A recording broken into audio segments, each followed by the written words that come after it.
that you will understand better yung ano. We have established the timeline regarding the incident in Aurora involving two players coming from the Ateneo basketball team. Next slide. So as shown is pinaka main subject of our investigation right now is Rene Clerc Baterbonia. But of course, we're not discounting si Adile.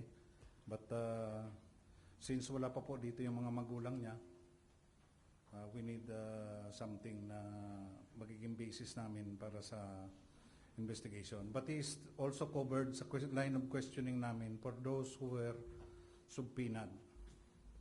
Next. So the timeline started on June 4, 2026, 10:30 a.m. when Rene Clerc Baterbonia flew to Metro Manila from Davao City on board a Philippine Airlines flight.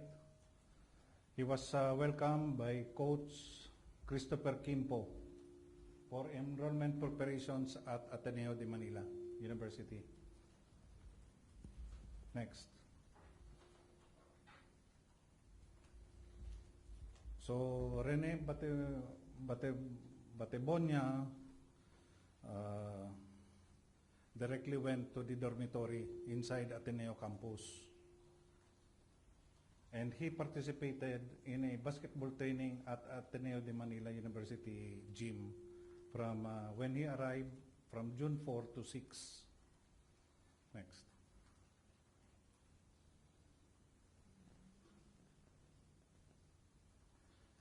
During our background investigation, June 6, Coach Tomas Anthony Baldwin and 3 companions arrived at Hermanos Leisure and Agri Farm in Barangay Lipit, Dipaculo, Aurora.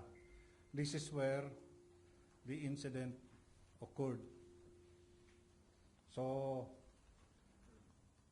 Mr. Baldwin is on board a white Toyota Alphard with license plate AJA 3819. When we conduct the background check on the said vehicle, it is owned by Smart Communications. Next.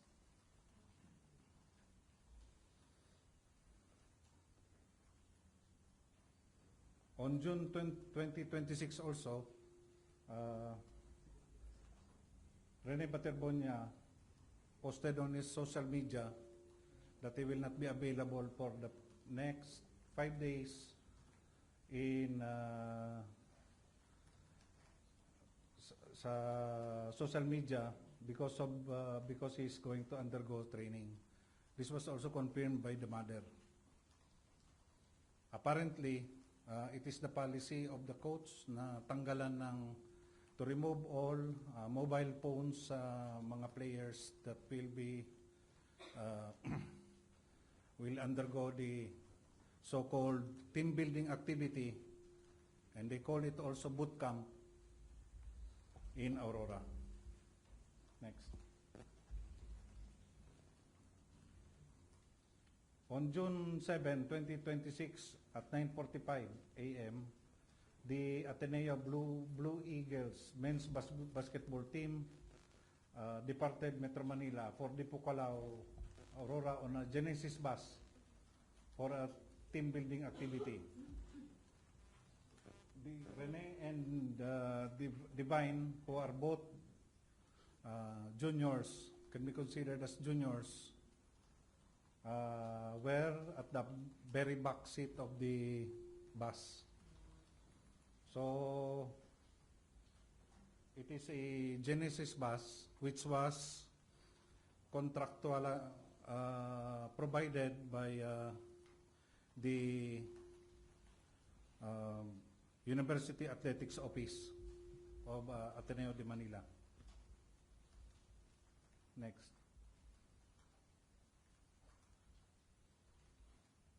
So they arrived in Hermanos Leisure and Agri Farm in Barangay Lipit at 3:40 p.m. of June 7, 2026. During this time, they were assigned rooms sa different accommodations nila. A total of 22 players were there. 7 also coaching staff. Next. On June 8, from 8 a.m. to 10 a.m., the players participated in morning calisthenics and games in front of the resort.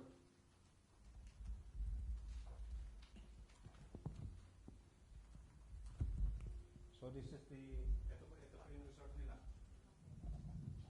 There is a basketball court here. This is where they conducted the morning calisthenics and training activity. Wala pa pong pumupunta sa dagat. Next slide. The calisthenics and morning activity ended at about 10 a.m. So from 10 a.m. to 12:30 p.m., the losing players, together with Rene Batebonia, prepared the lunch. Yun ang parang ano nila for losing the activity. Next. From 1 p.m. to 2:30 p.m., the players rested on their own quarters. As shown is the room occupied by Rene Batebonia. But right now, we're trying to piece together muna kung sino yung kasama niya dito sa room na to. It's subject for further investigation. Next. So from June 8, 2026, at 2:30 p.m., they were called to assemble in front of the beach resort, and the players, together with the coaches, walked 300 meters away from the resort. So ganun kalayo po, isolated na yung lugar, wala nang tao doon sa may after nitong resort na to. That is where the security guard, who is also the standby lifeguard, last saw them na malayo. Next. So, I will not be any more touching first doon sa recovery effort sa kanya. But what I can say right now is this investigation is now turned into a possible homicide investigation or hazing investigation, which possibly the violation of Article 249 of the Revised Penal Code or the Anti-Hazing Act of 2018. It depends po doon sa ongoing na interview namin na kinakandak sa mga players. So, as you can see, the Anti-Hazing Act of 2018 applies not only sa mga fraternities, sa academies, sa mga organizations such as police trainings. It also applies to to any organization or a requirement for continuing membership.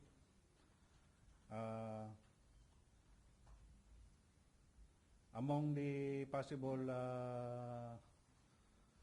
nito is the forced calisthenics, exposure to the weather, or any other brutal treatment or forced physical activity. Next. So that ends my presentation. What I can say right now is additional, out of the five officers of the Ateneo, including coach and staff, 4 of them appeared with only their lawyer.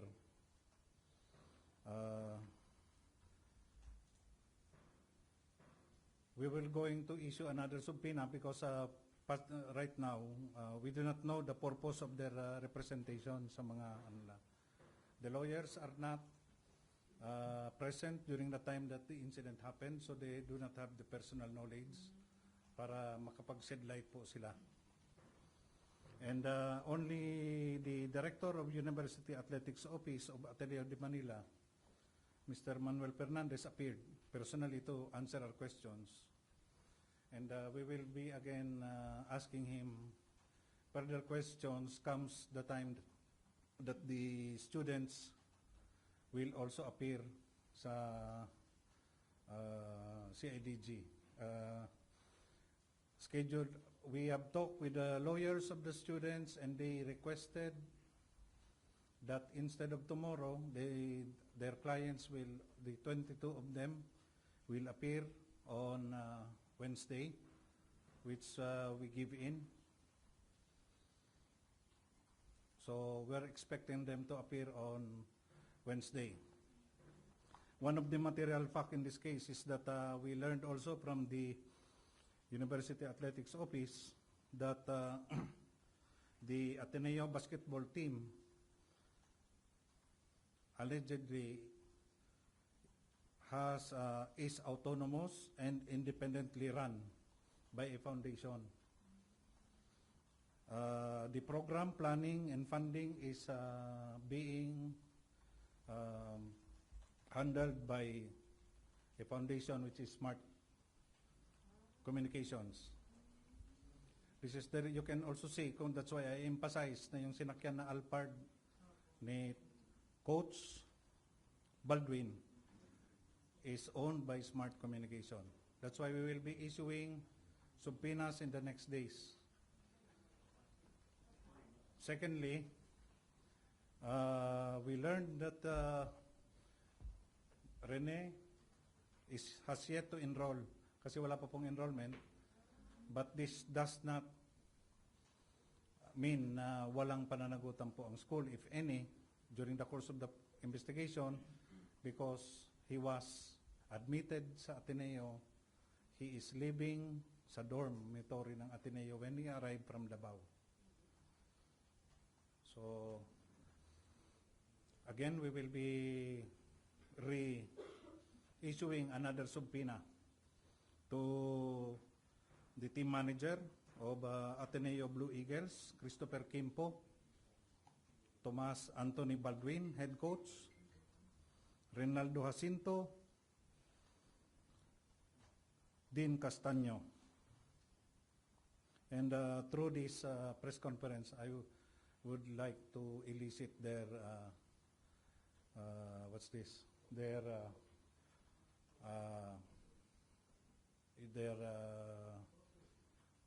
appearance para mag-shed light in the interest of justice. Otherwise, we will be compelled to file separate cases for possibly violation of contempt or obstruction of justice. So, but I hope that we do not arrive there sa situation na yun.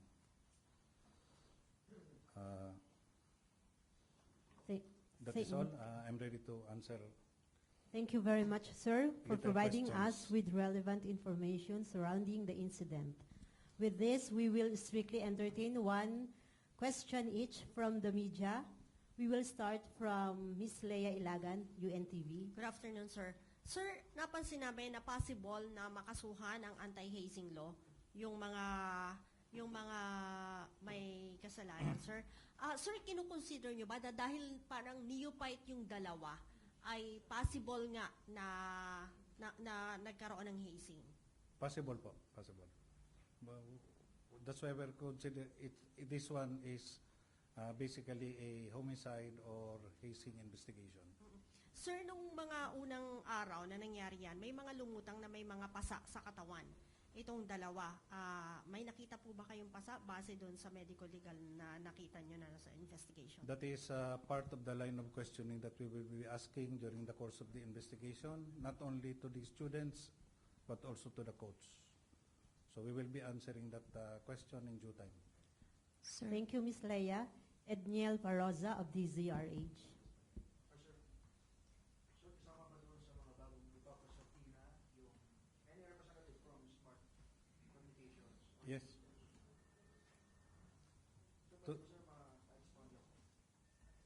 expound. Well, liability or pananagutan as of right now is we have yet to determine, but we learned that the program planning and funding of this men's basketball team is not being handled by Ateneo. We will also confirm this statement to the rector of Ateneo, the president of Ateneo, si Father Roberto Yap. That's why we will be issuing subpoena also sa kanya. So sir, parang may possibility na yung madating training din ng Ateneo na ginawa niyo sa Aurora ay may basbas din ng smart. Well, that is a possibility, yes. Thank you, sir. Third, Ann Malonzo, Sunstar. Sir, sinabi niyo na rin po kanina na posible na hazing. So, posible din po ba na itong isinagawang activity doon sa Aurora, considering na neophyte itong si Adili tsaka si Baterbonia, ito ay initiation? Ma'am, the definition of the anti-hazing law does not only qualify yung yung superior to junior. It also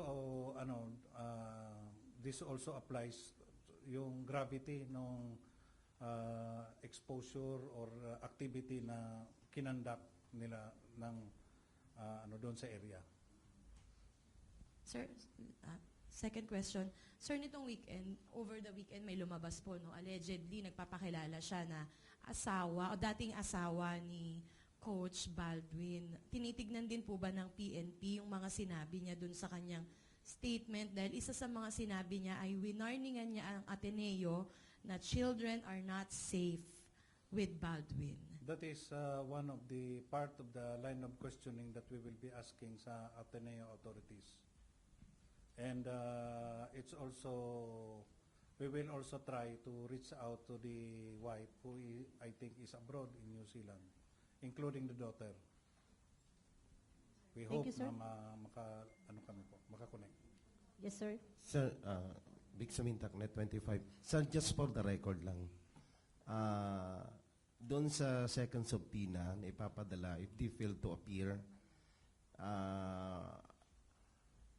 maharap sila for contempt, obstruction of justice. We will issue the subpoena. If they fail to appear again, we will subpoena them again through their counsel. If they fail to appear again, we will subpoena them through publication. And that's the time that we will be considering filing appropriate cases against them. So, yung Thank you, timeline, ilang beses? Hanggang gaano kahaba yung pasensyang ipabibigay sa kanila? That's four, right? 4 subpoenas. Thank you, sir. Aizal Banilla, Manila Times.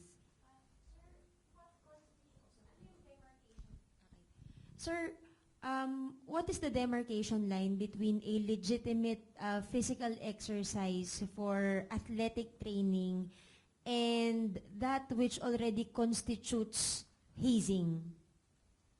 Well, depende sa, I guess ma'am, the Philippine Sports Commission and the Department of Education has guidelines when it comes to these types of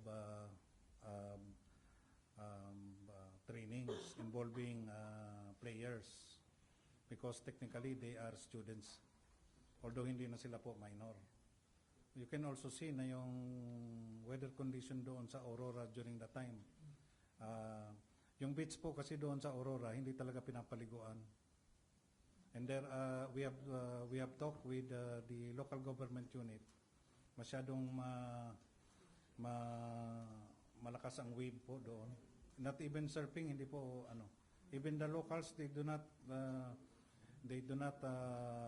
dare to swim in that area. Thank you. Sir Alfred Dalizon, People's Journal. Good afternoon, sir. Sir, nasaan na po si Coach Baldwin as we speak? Meron po kayo idea? Yes, we have an idea. I think he is, sometimes he is in Ateneo, the gym. Sometimes nasa sarili niya pong ano. I think he has his own rented condominium unit. Meron ba kayong plano na seek a whole departure order? Ano yun? Actually, there is no case yet. That's why ang request namin is immigration lookout bulletin. At the same time, today, we have already drafted a letter para doon sa iba pang coaches. We are requesting the Department of Justice to issue another immigration lookout bulletin for all other coaches na hindi pumunta, nag-attend. Those who did not honor our subpoena. Thank you, sir. Vince Lopez, Manila Standard. Sir, dahil nakausap niyo na rin po yung sports director ng Ateneo, yung sa mga former players po, may nakausap na po ba ang CIDG? Tomorrow, we will be asking them. But they are considered as resource person. Let me just be clear. That's why we are asking kindly their participation. Because fellow player nila yung namatay. And that guy is also nasa Ateneo rin po nag-aaral. Yes, Ms. Marizol Abduraman, GMA7. So, when you see former, dati-dati pang members or yung kasama sa team na nag-Aurora ulit ngayon? Before, mga dati silang member. We were, during the conduct of social media exploitation, there are several players na sinasabi nila na, you know, the head coach is not your friend, but they do not describe it as team building activity. It's a boot camp technically. So, former players will be tomorrow, but the rest of the team na kasama nitong training this time or the team building will be on Wednesday po? Yeah, they're supposed to be, it's tomorrow. But the lawyers have reached out to us requesting to reschedule it on Wednesday. Apparently, traumatized pa rin daw. We'll see. Alright. Jan Morico, a day after the incident, ang sabi ng PD nyo sa Aurora is no foul play was seen in the incident. Has it changed now as you go along with your investigation? Ma'am, I can only say na this case was assigned sa CIDG by the GPNP and SILG. On the part of the CIDG, after considering all circumstances and information na nakuha namin from Davao, from Aurora, independently by our police investigators, we are on the path to consider this as an homicide or possibly hazing investigation. So very Thank independent you dito very sa much, una. ma'am. Saglit lang, may Next follow-up po. question Director, will so be- what's your basis of saying na it could possibly be a hazing incident? Aside from you mentioned na overexposure, but you were asked kung ano ho ang barometer natin for saying that's overactivity already. What other basis you have po? Bakit You know, nasabing hazing? number one, due diligence was not exercised. Like a good father of a family, you will not subject an individual po doon sa ganong katataas na wave. Second, there were past incidents already na nangyari. That's the reason kung bakit we will be asking why in Aurora after four activities na kinandak doon. And you know, we will be asking also if have they considered na these players are basketball players and not swimmers, diba? And we will also be asking out of the 7 training staff na kasama, swimmer ba sila? Diba? Or who conducted the CPR? The material question that we're going to ask is, you have conducted the training in the morning sa harapan ng resort. Yung harap po ng resort is more than let's say 50 meters yon po, ang harap. Why go doon sa secluded na lugar, more than 300 meters away na malayo sa prying eyes? What's the purpose? When the lifeguard on duty is stationed doon sa resort. Thank you. So basically, you're endangering somebody. Thank you, sir. Next to through question will be Ms. Karen de Guzman of ABS-CBN. Apa. Director, nauna na po nating naimbestigahan din po ata yung mga resort owners. Yung kaso po kasi na homicide and anti-hazing lumalabas para po siya dun sa coaching staff. How about po yung liability po ng mga owners, resort owners? Yeah, we have part of our we have already communicated also with the local government. We will be considering it. Wino-work out po yun ng local CIDG namin doon. But right now, our primary consideration muna, focus of the attention is dito. But I can say that, you know, the coaching staff were fairly warned ng resort na, you know, the water is dangerous. And local government of, what's this? Dipakulaw has not been remiss sa ano nila because there are a lot of warning signs na nakalagay po doon sa lugar na delikadong lumangoy. Okay. Next to question from Ms. Marlene Padiernos of DZMM and Lloyd Kaliwan, PNA. Sir, we understand na yung focus ninyo ngayon, syempre, yung dito sa mga may direct participation. Pero sir, may may assurance po ba na hindi pa rin makakalusot yung mga resort owner doon sa possible liabilities dito sa kasong ito? We're working together with the local government unit also po doon. So may possible liabilities talaga sila, sir? Possibly, yes. Okay. Tapos sir, ito kakapasok lang po na balita. Nag-resign na raw po si Coach Tab Baldwin and accepted na rin po ito na Ateneo de Manila University. Ano ho yung assurance natin na hindi siya, kasi ilbo pa lang yung lalabas natin, sir eh. So may possibility po na tumakas na lumabas ng bansa. So ano yung assurance natin, sir, na hindi siya makakatakas sa batas during the ongoing investigation? Well, we hope not. Right now, there is no warrant of arrest na nasa kanya. Diba? But in the interest of justice, we hope na he still participates in investigation. Anyway, we will be continuing the investigation. We are part of the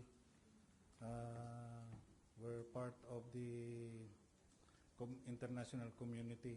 There is a Interpol. So we will see.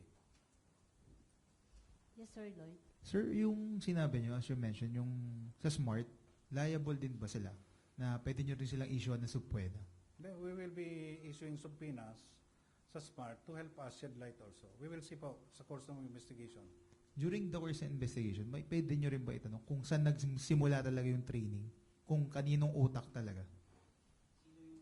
That's part of our, that's part of the question. But right now, all direction pinpoints doon sa head coach. Thanks, sir. Thank you, sir. And we're not totally exonerating, the investigation is ongoing. Follow-up. Were you able to find out, kasi pang-apat na taon na po ito ng team doon sa same resort, kung may mga previous incident na in the past na may mga ganitong aksidente rin po? There are allegations ng ganon po. That's why we subpoenaed some players as resource person who experience it. Malamang wala nga lang namatay siguro kaya hindi Yes, puto? most likely. Alright, thank you. Last question po. Yes, ma'am. That's the question na kailangan niya pong sagutin. Why? That's part also of our question because we have a lot of safer beaches within the proximity of Metro Manila, like in Batangas, Cavite. So we're also curious why in what's this, in Aurora, where, particularly on that place, kasi from the information that we got from the people na taga roon po, year-round ang lakas ng alon na yan, gano'n. That concludes the... Sandali lang, ma'am, tagal namin hinintay si Director, please. Konti na lang. I mean, we'll take this opportunity. Director, so, as CIDG Director, you're saying na hindi pwedeng ang mga abogado lang. Hindi kayo satisfied. Why would they send lawyers na wala naman sila doon? So, really, you'd like to talk to the persons who were really there in the area. Yes. So that they can shed light properly. Sir, kailan yung isinend May- yung subpoena for SMART? For SMART, nagra-roundtable discussion pa lang kami because we just knew this one today. It's a recent. That's why sinabi nila namin sa inyo.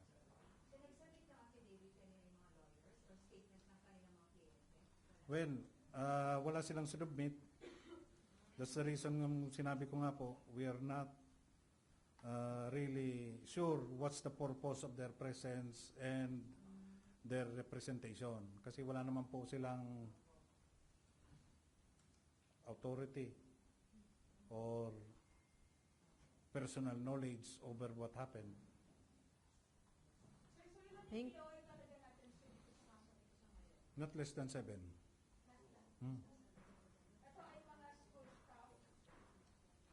Yes.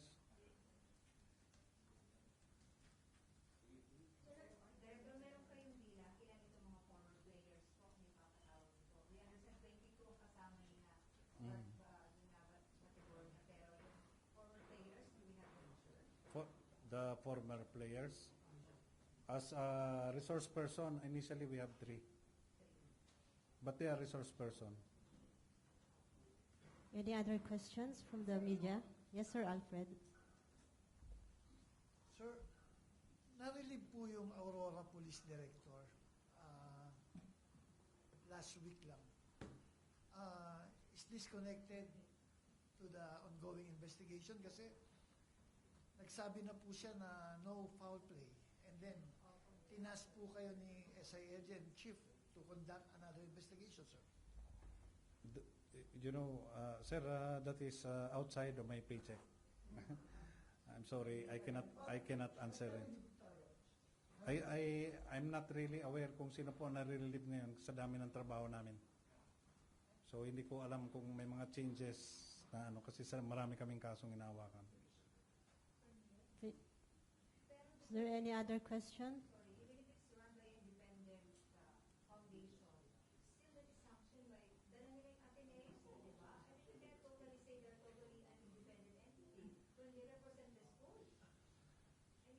This is the reason why we will be asking them to shed light also.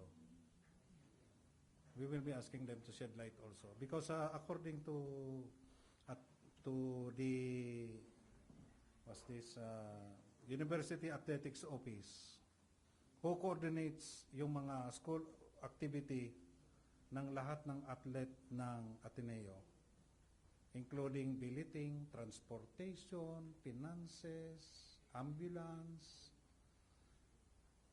According to them, ang Ateneo basketball team is autonomous and independently run, particularly in terms of program planning and funding. So we will have to confirm this one. Again, thank you. May we now hear the final statement of the Director sa ADG, sir? My final statement? Yes, sir. Yung investigation namin sa pagkabasag ng salamin and the accountability will be revealed in due time. Thank you po.